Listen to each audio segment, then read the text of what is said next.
Señor mío y Dios mío, creo firmemente que estás aquí, que me ves, que me oyes. Te adoro con profunda reverencia. Te pido perdón de mis pecados y gracia para hacer con fruto este rato de oración. Madre mía Inmaculada, San José, mi Padre y Señor, Ángel de mi guarda, intercedan por mí. Bueno, Jesús, te empezamos dando gracias porque tenemos este retiro trimestral que nos permite charlar con vos una vez más de las cosas de nuestra familia. Y además, justamente porque hoy toca que hablemos de el hecho de que la obra es una familia y que somos todos hijos, de nuestro Padre, que el Padre ha heredado la paternidad de nuestro Padre, que por lo tanto procuramos ser muy hijos del Padre y somos todos hermanos entre nosotros. Por eso, como en cualquier familia, lo que afecta a uno de nosotros afecta a los demás. Te pedimos que nos ayudes a querer mucho la santidad para que entonces cada uno le haga bien a la santidad de los otros y caminemos juntos cumpliendo la misión que tenemos de difundir este deseo de ser santos por todo el mundo a cuantos nos quieran oír. Como sabemos, el Padre nos invitó en junio del año pasado a que reflexionemos, a que preparemos en realidad el centenario de la obra y que el tiempo hasta el centenario debía ser un tiempo de reflexión sobre la historia, sobre la identidad y sobre la misión de la obra.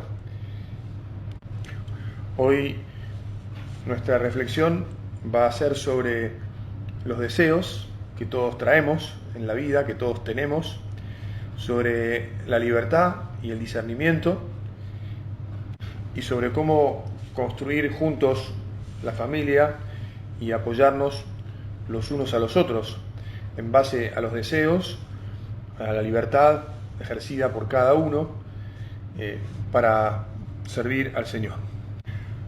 Los deseos son las ambiciones, en principio nobles, que tenemos todos los hombres.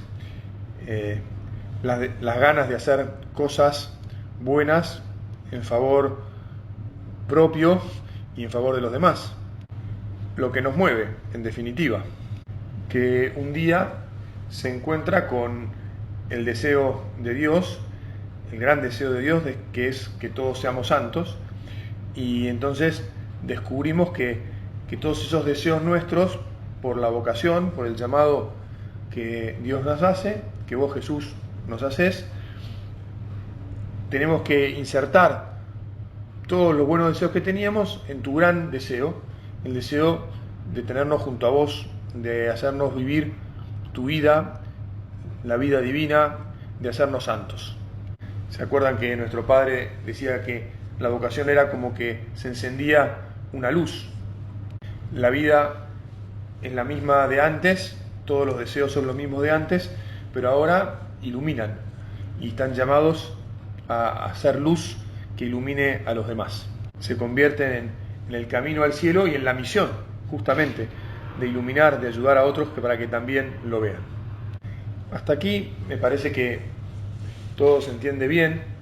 En la vida, además de los supernumerarios, es fácil o es casi directo que todas las cosas que tenían o que hacían, que vivían, se inserten en este deseo de todos de hacernos santos ahí en donde estamos.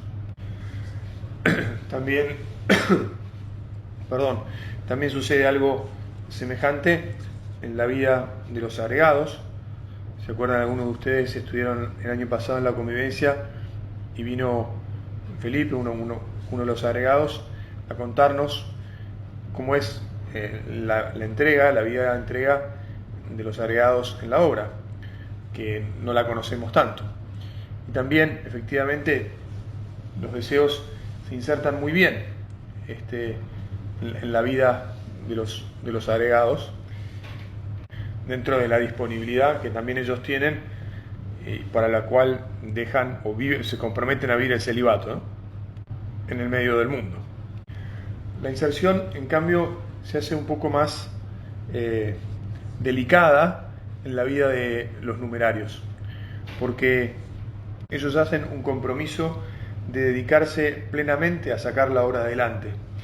Y entonces muchos de esos deseos, por ser la entrega en medio del mundo, también tienen que ser como dejados de lado, porque aunque no son incompatibles en sí mismos, son incompatibles por la cantidad de actividades, por los compromisos que uno tiene. No se puede hacer todo, ¿verdad? Por distinguir un poco, sabemos que un monje se separa del mundo, se va a un monasterio y todos sus deseos ahí efectivamente desaparecen, no se insertan, sino que desaparecen, y su único deseo es contemplar, tener vida contemplativa. Los numerarios, como ustedes, como los agregados, siguen viviendo en medio del mundo, pero tienen una disponibilidad de entrega que hace que tengan que dejar muchas cosas de las buenas que deseaban para poder sacar adelante la obra y sostener a los demás, sostenerlos a ustedes, dar la formación. Nuestro padre, ¿te acordás que decía que los numerarios eran la columna vertebral de la obra, como los huesos sobre los que la obra se apoyaba? De hecho, bueno, entonces hay un discernimiento inicial donde cada uno descubre que Dios le pide convertirse en columna vertebral, en el caso de los que son llamados por Dios a vivir como numerarios, y entonces con generosidad se disponen a dejar de lado lo que haga falta para sostener y cuidar a todos en la obra. Sabemos muy bien que la entrega de todos es total, nos entregamos plenamente al Señor y a santificarnos según el espíritu de la obra. Pero por la disponibilidad propia de los numerarios, no solo no se casan y viven el celibato, sino que muchas veces tienen que mudarse, ir a otra ciudad, cambiar de trabajo, tal vez dedicar a su trabajo menos horas para tener más horas para ocuparse de las labores internas, etc. Aquí es donde aparece el segundo discernimiento. O sea, hay un primer discernimiento en el que uno descubre la llamada del Señor y responde que sí. Y después hay un segundo discernimiento que es más o menos constante a lo largo de la vida, cada vez que hay que tomar una decisión que afecta los deseos que uno tenía, todas las ideas buenas y nobles que uno va teniendo en el corazón, y que incluso aparecen nuevas a lo largo de la vida, posibilidades, sugerencias, nuevos gustos, cosas con las que uno se encuentra, y que a veces puede insertar dentro de su entrega y de la llamada recibida, y otras veces tiene que sacrificar y decirle al Señor que uno lo deja de lado, porque la vida, como decíamos, Señor, no nos da para todo, no tenemos 48, 72 horas para el día, no, el día tiene 24 horas y Él nos limita y nos entregamos del todo y queremos hacer la obra. Dice un estudioso sobre estas cosas en la Iglesia: cuando una persona encuentra una experiencia ideal y se reconoce en ella, vislumbra la posibilidad de extender sus deseos hasta el infinito. No vive su respuesta como un sacrificio, ni mucho menos como una pérdida. Cuando renuncia a proyectos y deseos individuales, solo ve una libertad y un don inmensamente mayores, una posibilidad infinita de florecer de forma distinta en un nuevo jardín, en un nuevo y maravilloso jardín. Y esto es verdad, es así, hasta tal punto que al final es como que uno pasa a tener un único deseo, ¿verdad? El deseo de sacar la obra adelante, de hacer la obra. El problema es que a veces las necesidades de la obra, es decir, las necesidades de la institución en donde uno encuentra esa llamada de Dios, son tales que pueden sacrificar los deseos de las personas, digamos así, como en demasía. La entrega es total, está claro, entendámonos bien, ¿no? El problema es cuando de repente alguien no ve otra cosa. A veces nos tachan de fanáticos, ¿no? Y sí, porque en realidad nuestra vida es nuestra vida, la vida de los demás es de los demás, e incluso nuestra vida, siendo completamente entregada a sacar la obra adelante, tiene que saber ver que hay otros que hacen otras cosas y hay otras cosas que también podemos hacer, que están incluidas, que no son incompatibles, y que son parte de nuestra santidad, y que son también hacer la obra aunque no lo sean directamente. No sé, por ejemplo, si uno tiene el hobby de andar en bicicleta, no sé, de paseo o más o menos competitivo, pues también eso es hacer el Opus Dei. Y en la medida que uno pueda, lo hará, porque además le hará bien para descansar, para lo que sea. Y en todo caso, si hace falta dejar de hacerlo por un tiempo o definitivamente, también tendrá que justamente ahí discernir. Aquí es donde entra el segundo elemento del que decíamos que íbamos a reflexionar: la libertad y el discernimiento. Los deseos se disciernen y con libertad se decide: lo dejo de hacer, lo sigo haciendo, lo hago en tal medida, mayor medida, menor medida. En un trabajo que se vuelve a veces, casi me atrevería a decir muchas veces constante, y que tiene cierta dificultad, porque a veces parecería como mucho más fácil decir, bueno, entonces nadie más hace esto o aquello, ¿verdad?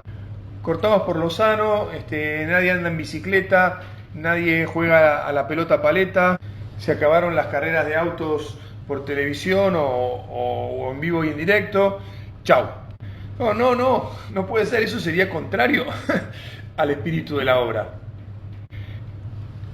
El tema es que, teniendo todos esos buenos deseos, hay que discernir, y eso supone un trabajo que además no se hace solo, sino que se hace en la familia, se hace con los demás de la familia.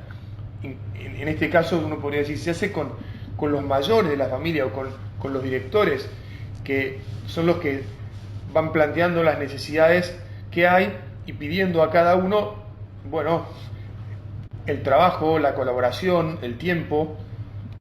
Ellos tienen una visión más de conjunto por donde están, ven la vida de todos, ven lo que hacen unos y otros, ven lo que pueden unos y otros, y entonces justamente en conjunto con cada uno tienen que ir proveyendo a las necesidades de la familia, a formar los grupos de gente, tener tiempo para cuidarlos, para atender las charlas fraternas de cada uno de ustedes, dar los medios de formación, sostenerlos, animarlos, unirlos, hacer que nos queramos entre todos, aprovechar para que haya asadito y todas las actividades que nos unen y que nos animan, que llenan nuestro espíritu para seguir en este mundo procurando ser santos, procurando vivir la misión, procurando difundir el mensaje a los demás. ¿Cuál puede ser la dificultad en este discernimiento? ¿O cuál puede ser un problema que surja? O mejor dicho, que de hecho surge. Es que en el jugárnosla del todo, en el meternos de lleno a sacar la obra adelante, nos absorbemos a veces demasiado por ese fantástico deseo. Y a veces no nos damos cuenta que estamos eliminando diversidad. Es decir, en el entusiasmo por sacar la obra adelante, dejamos de hacer cosas o cortamos cosas que no hacía falta cortar. O cortamos para siempre cosas que en realidad solo hacía falta cortar por determinado tiempo y que después se podían retomar. Y anulamos mentalmente la posibilidad de retomarlas. Y entonces, de alguna manera, en la vida de los numerarios se puede empobrecer el horizonte vital de las cosas que uno hace y de la diversidad que es propia de la familia. que no se da tanto en sus vidas, en la vida de ustedes supernumerarios, que todos tienen o mantienen, digamos, todas las actividades que hacían antes de recibir la llamada, de pitar, y que las insertan justamente, las empiezan a santificar, empiezan a ofrecérselas a Dios y siguen haciéndolas fructificar, porque no solo no es necesario, sino que al contrario, ahí tienen que encontrar al Señor y mostrarlo a los demás. A ver, lo mismo que los numerarios si siguieran haciendo todas esas cosas, pero los numerarios tienen que dejar algunas, a veces, para ocuparse de cosas que alguien se tiene que ocupar. Naturalmente que los numerarios tenemos una gracia de Dios especial y lo hacemos con alegría, estamos muy contentos. El Señor nos llama, el Señor nos sostiene, el Señor nos da la fuerza que necesitamos para esa entrega. Y la vida va transcurriendo y pasan los meses y los años y vamos tomando decisiones en una experiencia que es fantástica. Por ejemplo, sobre todo cuando se está en los comienzos de la labor en un país o en una ciudad, los que están allí sacando la obra adelante lo dejan todo, se la juegan a full. Y es lo que hace falta. Y si eso no sucede, realmente la labor tarda mucho más en crecer, en desarrollarse, en arraigarse, o directamente no se arraiga, no se desarrolla. Pero una vez que hay algunos que han hecho eso, ese sacrificio maravilloso, yo tengo experiencia de haber compartido en Nigeria vida con algunos de los que habían llegado allí muchos años antes, y la verdad es que pero me sacaba el sombrero, los miraba y decía, estos hombres, todo lo que han tenido que dejar, cómo han cambiado, cómo se han hecho a esta tierra, cómo se han acostumbrado a algo tan distinto, es realmente tremendo, maravilloso, espectacular. En realidad lo mismo, además se nos pide a todos, pero lo mismo y no lo mismo, porque no es exactamente lo mismo.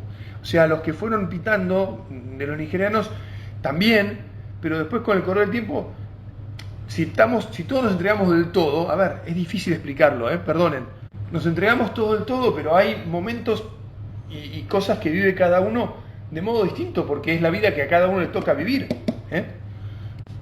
Justamente este es el problema, que se eternice, por decirlo, por ahí la palabra no es del todo adecuada, y se estandarice que no hay que hacer nada más que la obra en todo momento y en toda circunstancia. Y claro, ahí es cuando uno puede decir, bueno, estos pibes son fanáticos, no piensan, no hablan, no dicen solo Opus Dei, para arriba, para abajo, para la derecha, para la izquierda. Es cierto, soy Opus Dei y hago el Opus Dei, pero no todo es lo único Opus Dei.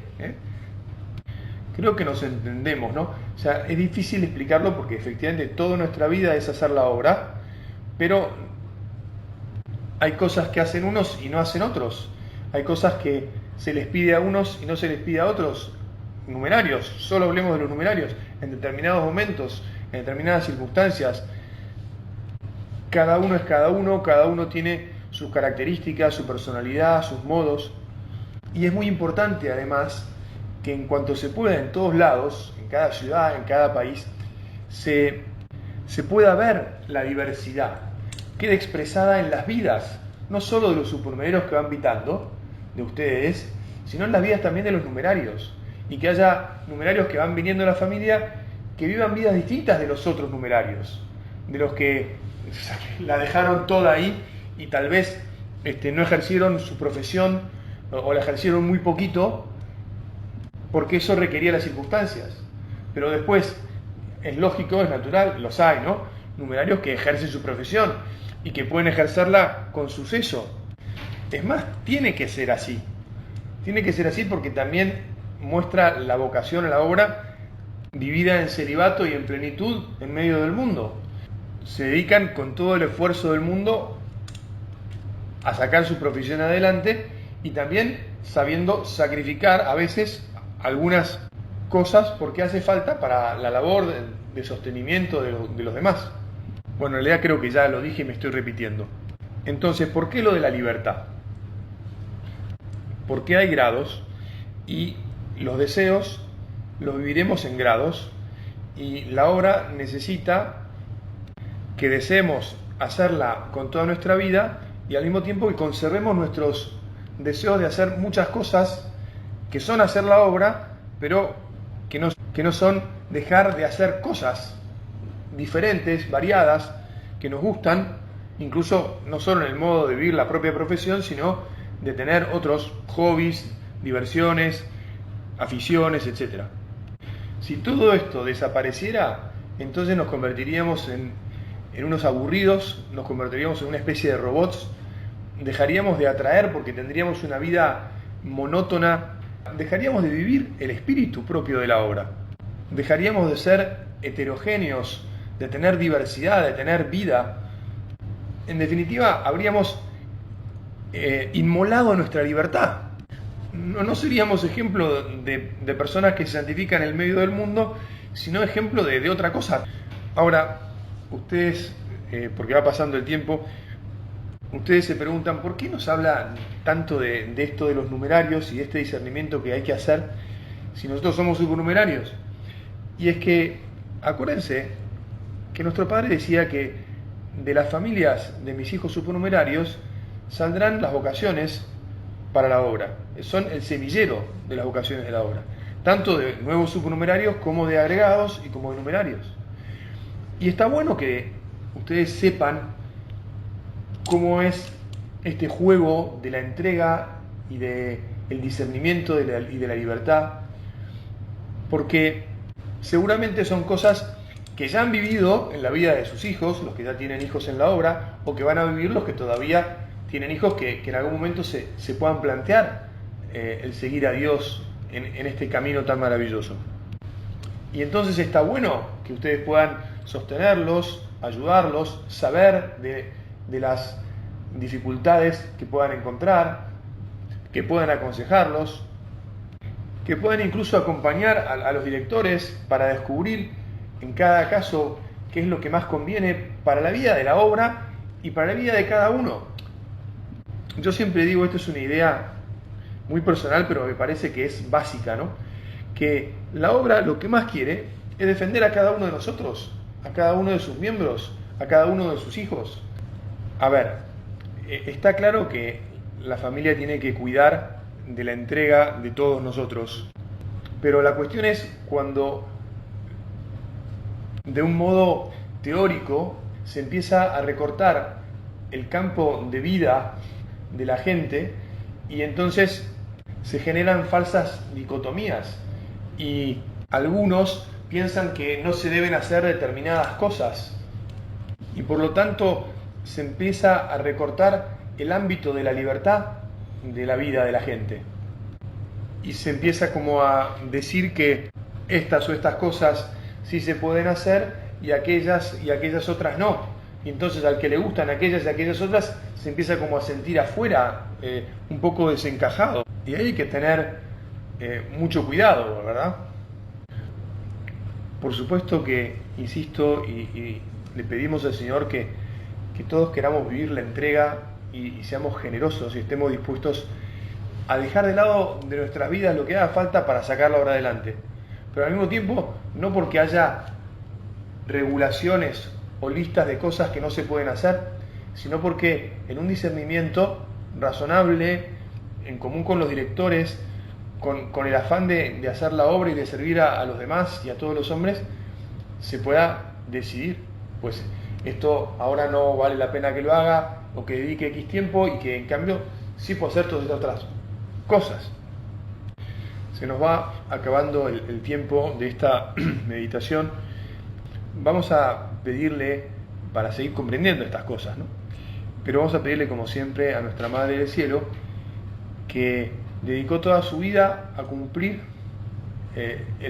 la misión que Dios le había encomendado, ser la Madre de Jesús, ser la Madre del Verbo encarnado, que en la obra los numerarios sepan vivir completamente entregados y al mismo tiempo sepan vivir con libertad, metidos en el mundo, como todos los miembros del Opus Dei, disfrutando de las cosas que pueden hacer en el medio del mundo y poniéndolas al servicio de la obra, al servicio de Dios, al servicio de difundir que efectivamente en todas las actividades de la tierra nos podemos encontrar con vos, Señor,